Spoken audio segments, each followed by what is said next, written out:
Bobo tak kajet ko. Be nali nga.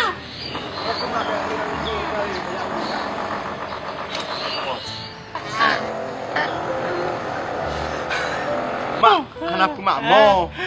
Belum kawin tengok kau kena yang umur ranyo aku puas rumah. Walaupun naik no lain hati lun tidak mak zero yang lebih tabak lun. Walau. Aduh. Kenapa mak mau le mak?